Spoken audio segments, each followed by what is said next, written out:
So I don't know if you've heard about this story, but this is an amazing story. The lawyer who took on Chevron and now marks his 600th day under house arrest. What?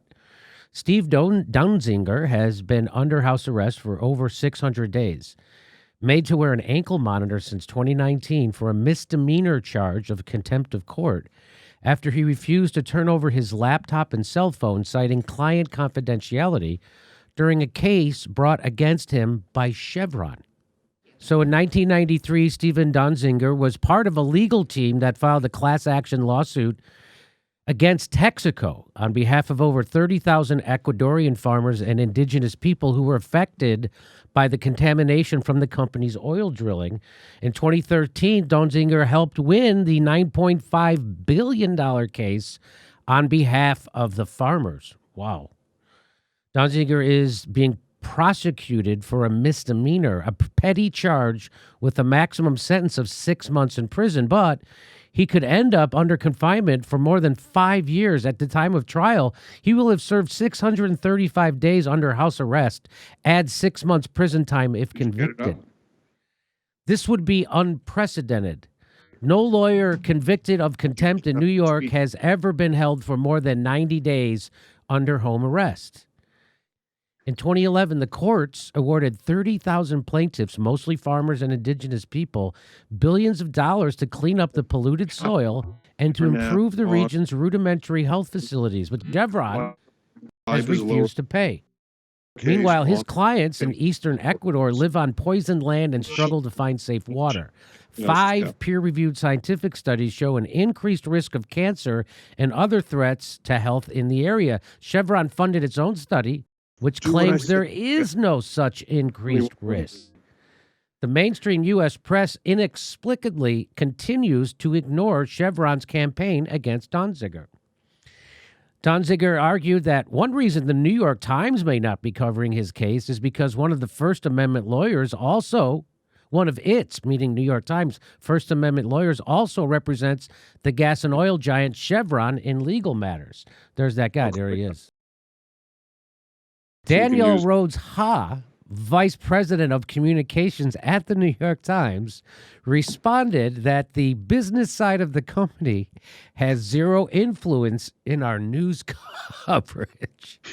So now let me bring on, pleased to have with us writer, human rights lawyer. He helped win for the people of Ecuador $9.5 billion settlement from Chevron. He is a subject of the most outrageous corporate persecution campaign in modern history. Please welcome Stephen Donziger. Hi, Stephen. Thanks so much for being on the show. Thanks for having me, Jimmy. That was a really good intro. So what's happening to you is truly Kafkaesque, but it's also Daniel versus Goliath, right? Your lawyer, Martin Garbus, fought for Nelson Mandela, Daniel Ellsberg, and Lenny Bruce. Your lawyer says, there has never been a case like this ever. Tell us why he would say that. Well, this is, look, there's a lot of problems in our criminal justice system in the United States, as people know, police racism being the most obvious. What's different about this case is I'm a lawyer in good standing who was successful. I'm a human rights lawyer, won a big pollution judgment against Chevron.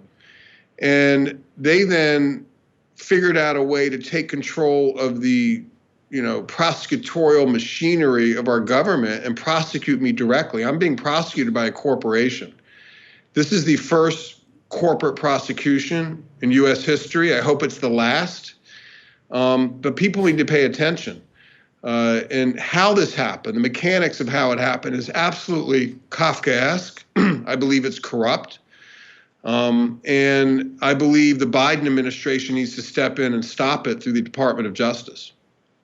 And so tell me exactly what you mean when you say a corporation is prosecuting you. So this is sort of the story. This will take 2 or 3 minutes, okay, so people can understand. I worked for many years down in Ecuador representing indigenous peoples in a pollution lawsuit against Chevron. Chevron was found by courts in 2011 in Ecuador, where the company accepted jurisdiction, to have deliberately dumped billions of gallons of cancer-causing toxic waste onto indigenous ancestral lands and poisoning the waterways on which thousands of people relied for their drinking water, bathing, and fishing. And the cancer rates have skyrocketed. Many people have died. That's the fundamental problem. Other problems too, but that's the fundamental problem. Rather than pay the judgment, we won the case, $9.5 billion judgment. Chevron then came back to the United States, where I live, and began to target me with a demonization campaign. They used a law firm, U.S. law firm called Gibson, Dunn and Crutcher. And they convinced a federal trial judge, Lou Kaplan, that I committed fraud in Ecuador. And they basically framed me. They paid a witness $2 million, Alberto Guerra. He was coached for 53 days by their lawyers. He came into Kaplan's court. Kaplan denied me a jury. And he claimed that he was in some meeting where I offered a bribe to the trial judge in Ecuador. Totally false. Been rejected by 28 appellate judges in Ecuador and Canada who have validated the judgment. But Chevron kept working with this trial judge here in New York, Kaplan, who's a former tobacco industry lawyer, to attack me. And ultimately, they got Kaplan to impose literally millions of dollars of fines on me in court costs. And they used that as a basis to try to seize my computer, to claim, to sort of see, according to them, whether I was hiding money. I'm basically broke. I'm a human rights lawyer, never had any money. But they were just using that as a pretext to harass me and try to get into our confidential case information. So I told Kaplan, I'm like, I can't do that because of my ethical obligations to my clients. I appealed it. And while it was on appeal, Kaplan charged me with criminal contempt of court for challenging on appeal the lawfulness of his own order, which has never happened before in the United States of America. No lawyer has ever been charged with contempt of court for appealing an order like I did. So it was all just a pretext by Chevron and Kaplan to attack me. But then it gets even more bizarre. By law, Kaplan had to take his criminal contempt charges to the U.S. Attorney's Office, the regular federal prosecutor here in Manhattan, known as the SDNY, famous office. They turned down the case. They declined to prosecute me, certainly concluding the charges were baseless. So Kaplan, rather than just stop there, appointed a private law firm to prosecute me in the name of the government. He hid the fact that this law firm, called Seward and Kissel, had Chevron as a client, as well as many other major oil and gas companies. So I was being prosecuted, not by the U.S. government, but by a private law firm that worked for Chevron, essentially Chevron. So when I say it's the first corporate prosecution, that's what I mean. Now, on top of that, Kaplan appointed the judge to preside over my criminal contempt case. She's a member of the Federalist Society, to which Chevron is one of the major donors. So the judge is connected to Chevron. My prosecutor makes money from Chevron. And it's no wonder that they've conspired to lock me up. I'm the only person in America locked up pre-trial on a misdemeanor right now in the whole country. And I've been here now for 674 days in my home with an ankle bracelet, almost 2 years. The maximum sentence, if I were to get convicted, is 180 days. The maximum sentence ever given a lawyer who has been convicted of this so-called crime is 90 days of home confinement. She's kept me for 673 days. It is pure punishment, corporate persecution, and retaliation. So that's what I mean when I say this is the first corporate prosecution in U.S. history. It's critical people pay attention to this. This is a playbook by the fossil fuel industry, make no mistake, to use against anyone who's just a little too successful in their advocacy and holding this polluting industry accountable. Wow, this is really remarkable stuff. And you're not getting any press on this. Now, I mean, people don't understand how intertwined the media and big business is, right? I mean, they're funded by those people. So so the media is supposed to be the watchdogs, but they don't do that because they're funded by the people they're supposed to be watching. So that's the problem. And you're not getting any play Do you think that's why you're not getting any play in the corporate media because they're funded by fossil fuel companies?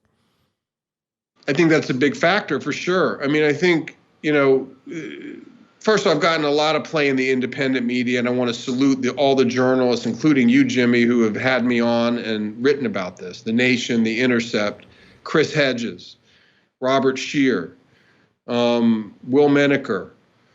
There's so many, Katie Halper.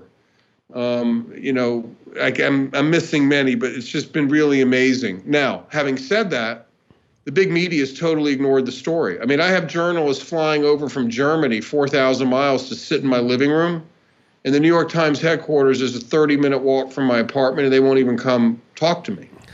Now, I later found out that one of Chevron's lead lawyers targeting me, Ted Boutros Jr., who has literally made millions and millions of dollars from Chevron for his work in trying to lock me up and demonize me, also represents the New York Times. And I think, frankly, the Gibson Dunn law firm, or Boutros Work, Chevron's main law firm that's attacking me, is New York Times is a major client. Total conflict of interest. We've called on the New York Times to fire Gibson Dunn and Boutros, but I think that goes a long way in explaining why they haven't covered the story. Now, neither has any of the networks. I mean, I did an interview with ABC News. They were preparing a story for their website. Suddenly, the guy just disappeared, stopped answering my phone calls. So I think the fact Chevron's a major advertiser has a lot of power. And these corporate media outlets are so dependent now on the fossil fuel industry for advertising. And I might say deceptive advertising, because Chevron's advertising is terribly deceptive. They make themselves out to be a clean energy company where they're the biggest polluter in the world. But I think that has a lot to do with why the big media is ignoring this story. And so is your court case that's coming up, is that for the contempt charge? Yes. And so so you have a right to a speedier trial than that. Why do you think you didn't get a speedier trial? Well, I think they're slow rolling it because I'm detained. Chevron's goal is to keep me locked up for as long as they possibly can on bogus charges. So since I'm in my house, they're in no rush to have the trial, because once the trial happens, first of all, we have had part of the trial. The judge has yet to decide. It was, once again, they denied me a jury, and I'm facing 6 months in prison without a jury on these baseless charges related to me trying to protect my indigenous clients and protect their information. So I will get convicted by Loretta Preska. I just want to tell people that. This isn't a trial, as trials are commonly understood, where you sort of watch it and wait for the outcome. No, this is a show trial, organized and funded by Chevron with the help of this judge, and I'm going to get convicted. The question then becomes the appeal. We have a fabulous appeal. I think this whole case is illegal. So do my lawyers. Garbus and very prominent lawyers think there's no legal authority for a judge to appoint a private prosecutor in the United States of America the way Kaplan and Preska have done in this case. So we're very confident that on appeal, this will get thrown out. But 2 points there. One is they're going to try to sentence me to prison, so I have to actually serve my sentence before my appeal can even be decided, because appeals take 12 to 18 months. The sentence is 6 months. And number two, to avoid that disastrous result, we are asking the Biden administration, particularly the Attorney General Merrick Garland, to step in and take the prosecution over from the Chevron law firm and prosecute me directly. Now, you might remember the DOJ turned down the case, but they need to take it back, because in the U.S., in any rule of law country, you cannot have private corporations with the power to prosecute their critics and the power to deprive them of their liberty, like we see with Chevron right now. I mean, it's just shocking that this has happened, and we cannot let it continue, and the DOJ needs to step in and take it back. I'm probably the only lawyer in American history who's literally begging the DOJ to prosecute him. So that's ironic. So now tell us why you're not allowed a jury. So this is kind of a real interesting issue in our country, and many people don't get this. The Constitution guarantees anyone accused of a crime to a trial by jury. And that was written into our Constitution to protect us from the whims of autocratic kings and leaders. What's happened over time is judges have little by little expanded their power.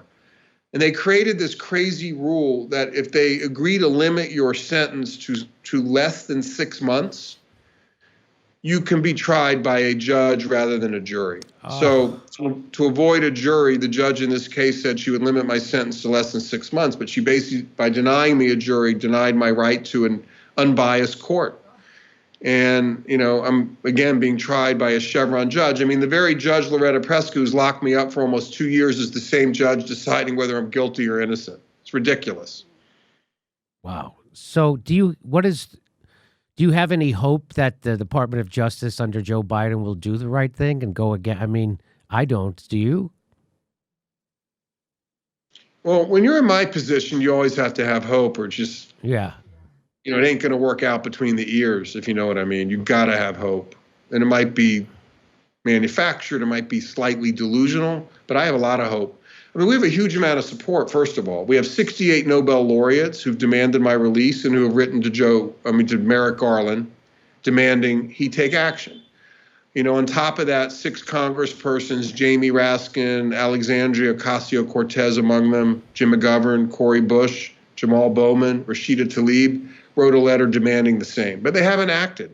But it doesn't mean they won't act. I mean, the pressure needs to build higher for them to actually deal with this major human rights violation on U.S. soil. So, yes, I do have hope.